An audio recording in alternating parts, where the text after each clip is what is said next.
Isang paalala, ang video na ito ay ayon lamang sa aking sariling pananaliksik. Hindi ko nais na pilitin ang sino man na maniwala sa videong inyong matutunghayan. Kung hindi kayo kumbinsido sa mga impormasyon at taliwas ang inyong paniniwala sa kaalamang aking ilalahad, maaari kayong gumawa ng sarili ninyong pagsisiyasat para sa inyong kakontentuhan. Ang videong ito ay gabay lamang sa mas malalim na kaalaman at pag-intindi at hindi gawa ng isang profesional. Naniniwala ako na malaya tayong magbigay ng opinyon at suhestyon bilang malayang mamamayan ng Pilipinas. Maraming salamat po. Sa panahon ngayon, marami ang nagnanais na makapamasyal sa magagandang mga lugar habang kaya pa ng kanilang mga katawan. Ang ilan pa nga sa atin ay may mga bucket list pa ng mga lugar at bansang nais nilang puntahan kung magkaroon lamang sila ng sapat na panahon at pera. Ang mga bansang Japan, South Korea, Thailand at iba pang mga bansa sa Asia, pati mga bansang nasa Europa ay madalas na nakasulat sa listahan o sa bucket list ng marami sa atin. Alam kasi ng marami sa atin na ligtas puntahan ng mga ito at tiyak na may mga kani-kaniyang ipinagmamalaking tourist attraction ang mga bansang ito. Pero sa dinami-rami ng mga bansang nakasulat sa ating mga bucket list, bakit tila na pag-iiwanan ng bansang China pagdating sa mga nais na puntahan ng mga bakasyonista? Sa 10 mga bansang nais puntahan ng tao para pasyalan ay madalas hindi nababanggit ang bansang China.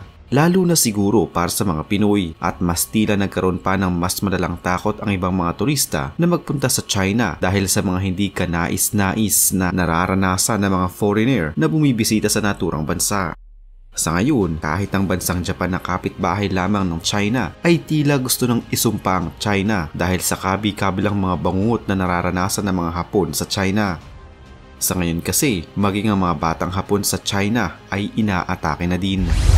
Noong 18 ng Setyembre, isang batang Hapon na papasok sa kanyang paaralan ang nakaranas ng pangbubugbog matapos siyang atakihin ng isang Chinese habang ito ay papasok sa kanyang eskwelahan.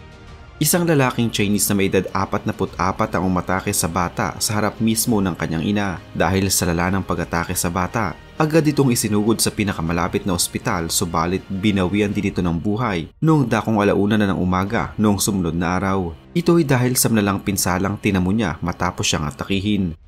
Ang balitang ito ay talaga namang dumagundong sa buong mundo at ikinabahala ng Japanese community sa China. Naging makasaysayang balita din ito sa bansang Japan. Noong ding nakaraang Hunyo lamang, isang mag-inang Hapon ang naghihintay lamang ng school bus nang ang isang lalaking Chinese na may kutsilyo ang bigla na lamang silang inatake. Sinundan pa niya ang mag-ina hanggang sa loob ng bus para ituloy ang kanyang maitim na balak. Mabuti na lamang ay napigilan ng ibang mga pasahero ang lalaki subalit gayunpaman ay nagtamo na ng sugat ang mag-ina.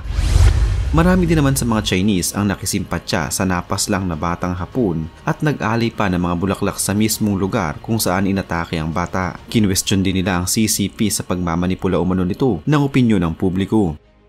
Ayon sa China, isolated umano ang naging kaso ng batang Hapon na hindi naman pinaniniwalaan ng mga Hapon. Agad ding inabisuhan ang mga Hapon na wag nang magpunta sa bansang China.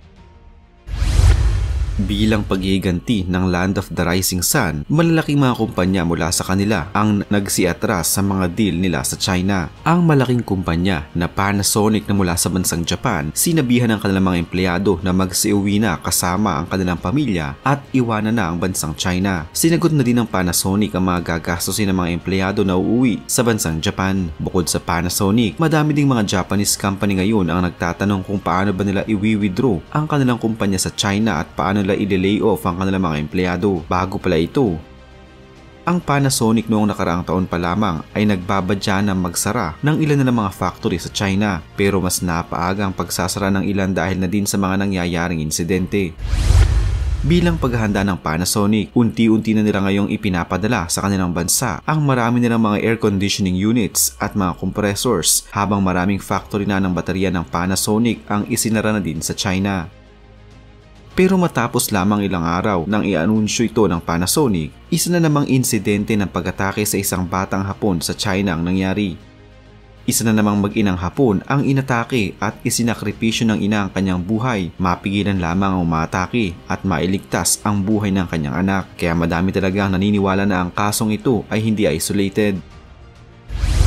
Pero matapos ito, muli na namang nagpabango ang China para sa Japan. Noong 20 ng Setyembre, matapos atakihin ang namatay na batang Hapon, napapasok pa lamang sa kanyang eskwelahan, bigla na lamang binawi ng China ang pagban nila sa mga Japanese seafood. Ayon kasi sa China, hindi umano safe ang pagkain sa seafood na mula sa karagatang bahagi ng Japan na kung saan dumadali doon ang water waste mula sa planta sa Fukushima. Pero kung totoo man ito, dapat ay nagkakasakit na ngayon ang mga Hapon dahil hindi naman nabawasan ang pagkain ng seafood nila mula sa bahaging iyon ng karagatan. Ngayon ay bumalik tayo sa batang estudyante na napaslang.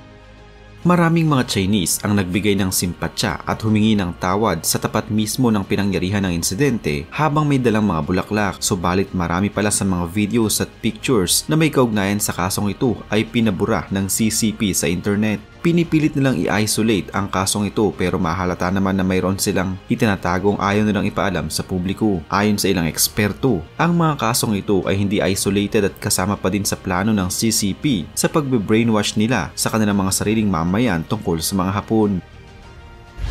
Kung matatanda noong taong 2012, nagkaroon ng anti-Japanese protest sa China. Nasa 100 mga syudad noon sa China ang nakisamang nagprotesta sa pagpapalaya sa mga Hapon na nasa China. Ito ay may kaugnayan sa Senkaku Island na pinag-aawayan ng bansang Japan at China. Nagkaroon noon ng maraming mga riot at nasa 300,000 mga armadong pulis ang ikinalat sa buong China. Pero matapos ang pagpoprotesta, nadiskubre na ang mga sumisira sa mga Japanese products at brands tulad na lamang ng mga kotse noong panahon ng protesta ay mga pulis na Chinese. Mismong CCP din umano ang nag-organisa ng naturang protesta habang nagkukunwari din sila na pinipigilan nila ito.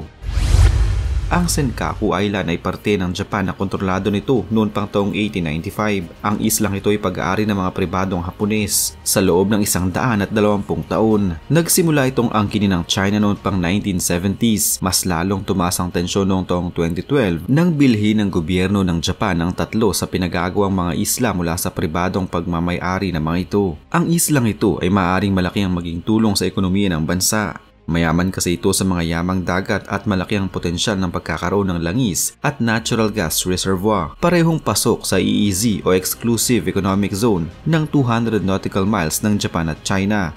Subalit nag-overlap ang sukat na ito dahil ang dagat na naghihiwalay sa pagitan ng China at Japan ay 360 nautical miles lamang. Noong Abril 2014, isiniwalat ni Barack Obama na ang naturang pinagagawang teritoryo ay nasa ilalim ng US-Japan Security Treaty.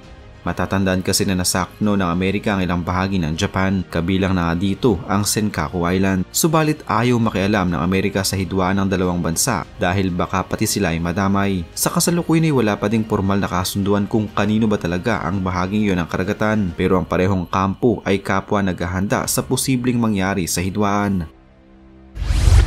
Ang tunay na dahilan kung bakit inaatake ang mga Hapon sa bansang Japan ay mula pa din sa CCP. Ang unang pag-atake ay nagsilbing warning para sa Japan dahil sa pagtatangka nilang iatras ang malalaking kumpanya mula sa kanila, habang ang mga sumunod pang pag-atake ay dahil sa tila tinototoo ng Japan ang kanilang sinabi na i-withdraw na ng Panasonic ang kanilang kumpanya sa China. Kaya naman sa ngayon, marami ang natatakot na ngayong unti-unti nang naglilipat ang Panasonic at umalis na sa China ay baka mas dumalas ang mga insidente sa pag-atake ng mga Hapon sa China. Hanggat umano hindi umaalis ang Panasonic sa China, hindi din titigil ang CCP sa pag-atake sa mga Hapon sa kanilang bansa. Pero kahit ano pa man ang gawin ng China, desidido na ang Panasonic sa pag-alis nila sa China. Kailangan lamang nila itong gawin ng dahan-dahan at maayos. Isa pa sa dahilan kahit noon pa man ng mga kumpanyang Hapon kung bakit nagsisialis sila sa China ay dahil sa lumalalang kalagayan ng ekonomiya ng China. Hindi na kasi sila nakakagarantiya na pareho pa din ang magiging interes ng mga consumer sa China sa mga produkto ng Japan dahil na nga sa lumalala na ang kahirapan ng bansa. Pero hindi ito'y pinapahalata ng China dahil maging ang kanilang ekonomiya ay pinepeke na rin nila. Iba ang pinapalabas nila sa publiko para lamang hindi sila magmukhang kawawa sa mundo kaysa sa totoong mga nangyayari sa kanilang ekonomiya. Maraming mga viral videos ngayon sa China ang nagsisiwalat ng totoong nangyayari sa kanilang bansa, mula sa mga pulis na ibinubulgar ang totoong nangyayari sa kanilang batas, mga may-ari ng bahay na nagrereklamo sa pagkakagawa ng kanilang mga nabiling bahay, mga Chinese na gumagawa ng kung ano-anong mga peking bagay kumita lamang, mga naghahanap ng trabaho na sa kalsada na lamang natutulog para makatipid, hanggang sa mga video ng mga gold diggers sa China na ine-expose ang totoong bagsak na ekonomiya ng bansa. Ginagawa nila ito dahil sawa na sila at pagod na sa kanilang araw-araw na pinagdaraanan. Hindi sila natatakot na baka mapahamak sila sa ginagawa nilang ito. Lalo para sa China, mas naniniwala sila na kung ang isang tao ay nangangailangan ng solusyon sa kanilang problema, mas maigi pang patahimikin na lamang nila ito para matigil na sa kakasalita.